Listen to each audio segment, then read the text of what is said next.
Bonsoir à toutes et à tous et bienvenue au Journal du Soir sur Télé Liban.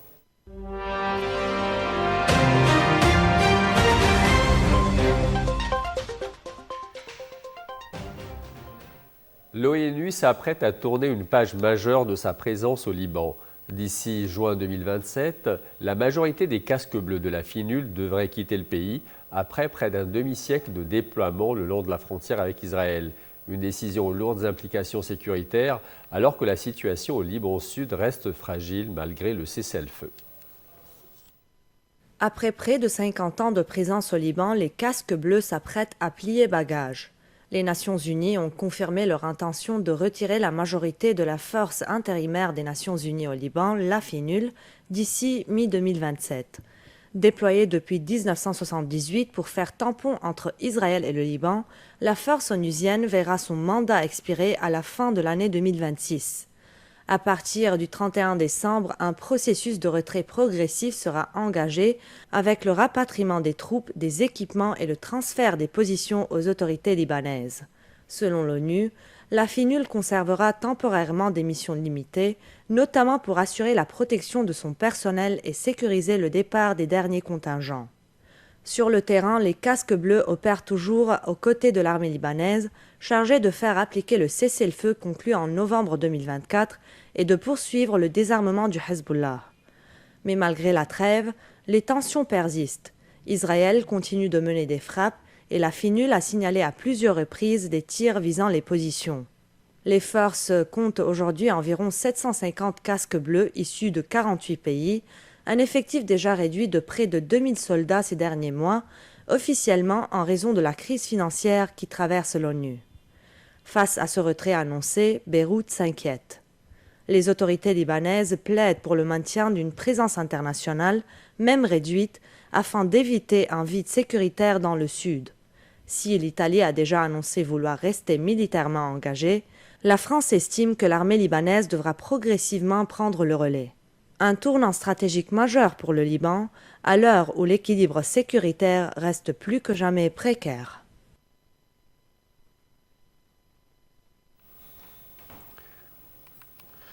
Symbole du Liban, le cèdre est bien plus qu'un arbre emblématique. Derrière son image se cache un écosystème riche, fragile et essentiel à la biodiversité du pays. Entre résilience naturelle et menaces climatiques, les forêts de cèdre se battent aujourd'hui pour se renouveler. Reportage d'Édouard Sfer au cœur du patrimoine vivant à préserver. Ils dominent le paysage depuis des millénaires. Silencieux, immobiles en apparence, les cèdres du Liban sont bien plus que des arbres. Ils sont un écosystème à eux seuls. Symbole national, trésor naturel, le cèdre est souvent réduit à une image. Mais derrière cette icône se cache une réalité vivante, fragile et étonnamment riche. Car les forêts de cèdre abritent une biodiversité exceptionnelle, encore trop méconnue. Sous leurs branches, la vie foisonne. Insectes pollinisateurs, oiseaux migrateurs, reptiles, mammifères discrets, mousses, lichens et champignons. Chaque espèce joue un rôle précis dans l'équilibre de la forêt. Le cèdre crée un microclimat. Il régule l'humidité, protège les sols et offre un refuge à des espèces parfois endémiques, parfois menacées. Ici, rien n'est laissé au hasard. Les feuilles tombées nourrissent le sol. Les champignons décomposent la matière organique. Les racines stabilisent les pentes et préviennent l'érosion. La forêt fonctionne comme un organisme vivant, un équilibre lent, complexe et vulnérable. Mais cet équilibre est aujourd'hui sous pression. Changement climatique, sécheresse prolongée, incendies, pression humaine. Le renouvellement naturel des cèdres devient un défi majeur. Contrairement aux idées reçues, le cèdre peut se régénérer. Mais il lui faut du temps, beaucoup de temps. Une graine peut mettre des décennies avant de devenir un arbre adulte. Et sans conditions favorables, eau, sol, protection, la régénération échoue.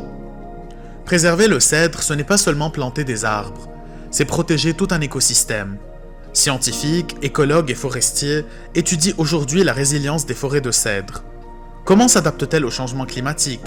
Quelles espèces disparaissent? Lesquelles résistent? Car comprendre, c'est déjà protéger. Les forêts de cèdre ne sont pas figées dans le passé. Elles vivent, elles évoluent, et leur avenir dépend des choix que nous faisons aujourd'hui. Protéger les cèdres, ce n'est pas sauver un symbole, c'est préserver une mémoire vivante et offrir aux générations futures une forêt capable, elle aussi, de continuer à respirer.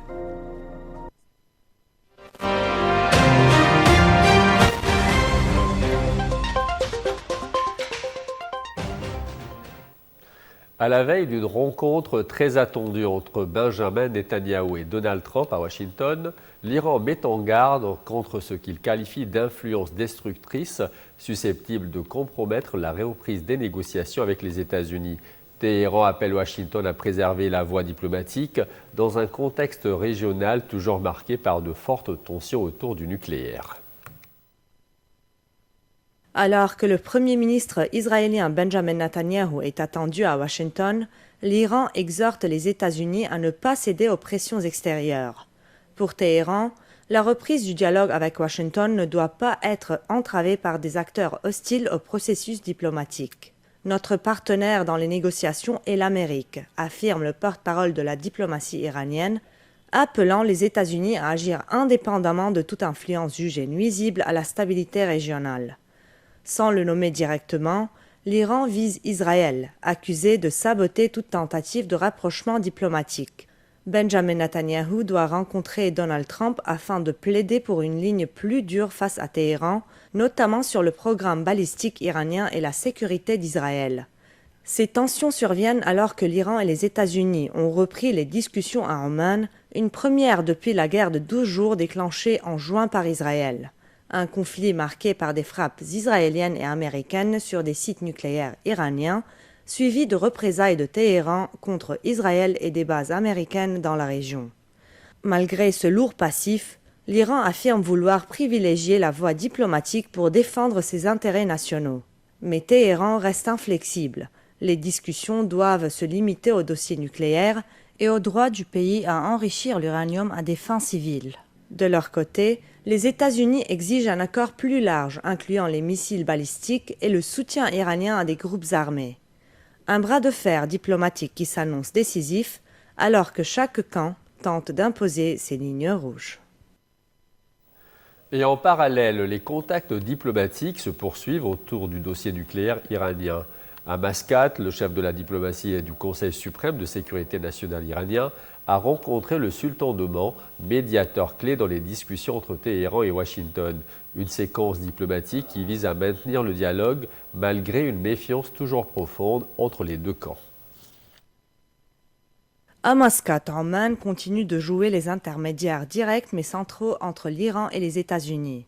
Le secrétaire du Conseil suprême de sécurité nationale iranien Ali Larijani s'est entretenu ce mardi avec le sultan Haytham Ben Tariq, dans un contexte de reprise prudente du dialogue entre Téhéran et Washington. Selon l'agence de presse omanaise ONA, les deux responsables ont évoqué les derniers développements de pourparlers irano-américains et les moyens de parvenir à un accord équilibré et juste. Ils ont également insisté sur l'importance de maintenir la voie diplomatique pour résoudre les différends par des moyens pacifiques.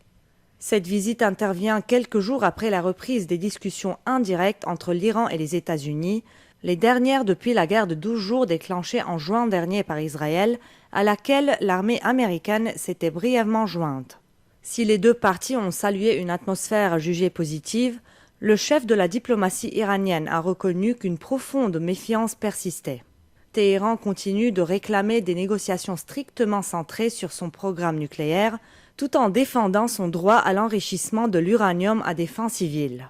Washington, de son côté, souhaite un accord plus large, incluant les capacités balistiques iraniennes et son rôle régional. Ali Larijani rencontre aussi le ministre omanais des Affaires étrangères, Badr al-Boussaidi, avant de poursuivre une tournée régionale qui pourrait l'amener au Qatar.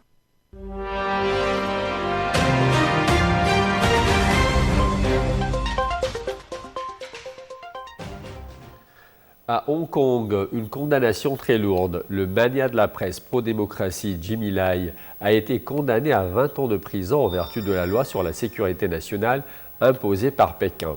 Un verdict qui suscite une vague d'indignation internationale et que son fils qualifie de véritable condamnation à mort. À Hong Kong, Jimmy Lai, figure emblématique de la presse pro-démocratie, a été condamné à 20 ans de prison pour collusion avec l'étranger et publication séditieuse. Âgé de 78 ans, l'ancien fondateur du journal Apple Daily était déjà détenu depuis 2020. Il risque désormais de passer le reste de sa vie derrière les barreaux. Dans la salle d'audience, Jimmy Lai est resté impassible à l'énoncé de la sentence. Avant d'être emmené, il a salué d'un geste de la main son épouse et d'anciens journalistes de son journal, aujourd'hui fermé. Pour les défenseurs des libertés, cette condamnation marque un tournant, la plus lourde jamais prononcée sous la loi sur la sécurité nationale, imposée par Pékin en 2020, après les grandes manifestations pro-démocratie. À Londres, son fils Sébastien se dit profondément inquiet pour la santé de son père. Il déclare « Cette peine équivaut à une condamnation à mort. Mon père est âgé, il est en mauvaise santé. J'espère que le président américain Donald Trump pourra convaincre Xi Jinping que cette persécution est une erreur. » Washington et Londres ont dénoncé un procès politique. Le secrétaire d'État américain Marco Rubio a qualifié la condamnation d'injuste et tragique. L'Union européenne et l'ONU ont appelé à la libération immédiate de Jimmy Lai. Pékin, de son côté, rejette toute ingérence étrangère et affirme que la condamnation est légale et légitime. Pour les journalistes hongkongais, le message est clair. Une ancienne journaliste d'Apple Daily constate « Même avant ce jugement, nous vivions déjà sous l'autocensure permanente. Aujourd'hui, la liberté de la presse est pratiquement inexistante. » Un verdict qui, pour beaucoup, symbolise la fin des libertés promises à Hong Kong lors de sa rétrocession en 1997. Et enfin à New York, une institution pourrait bientôt sortir de l'illégalité. Les célèbres Bodega Cats, ces chats qui vivent dans les épiceries de quartier, sont officiellement interdits mais omniprésents. Des élus municipaux veulent désormais légaliser leur présence au nom du bien-être animal et de la tradition urbaine. À New York, Simba est bien plus qu'un simple chat. Dans cette bodega de Manhattan, ce félin roux veille sur les rayons et chasse les rongeurs. Austin Moreno, employé d'une bodega, affirme « Simba est très important pour nous. Il empêche les rats d'entrer et il attire aussi les clients. » Comme lui, des milliers de chats vivent dans les épiceries de quartier appelées bodegas. Une présence pourtant illégale. La loi interdit les animaux dans les commerces alimentaires sous peine d'amende. Mais dans les faits, près d'un tiers des bodegas new-yorkaises abriteraient un chat. Pendant la pandémie, le photographe Dan Rimada les a rendus célèbres sur Instagram. Dan constate « Ces chats font partie du paysage urbain. Il raconte une histoire de New York. » Sa pétition pour légaliser les Bodega Cats a convaincu un élu municipal. Le conseiller Kate Powers propose un texte pour protéger les commerçants et les chats. Le but est de légaliser leur présence tout en garantissant leur santé avec des vaccins et des stérilisations gratuits, déclare Kate Powers. Mais les associations de protection animale s'inquiètent. Elles dénoncent des conditions parfois indignes, chats enfermés, mal nourris ou abandonnés lorsqu'ils vieillissent. Autre obstacle, la décision finale ne dépend pas seulement de la ville, mais de l'État de New York. Un projet de loi plus strict est à l'étude, imposant des contrôles vétérinaires et des conditions minimales de vie. Tradition new-yorkaise ou protection animale, le débat est lancé. À New York, même les chats sont devenus un enjeu politique. Voilà, c'est la fin de ce journal. Merci à vous de votre fidélité. Excellente fin de soirée et à très bientôt.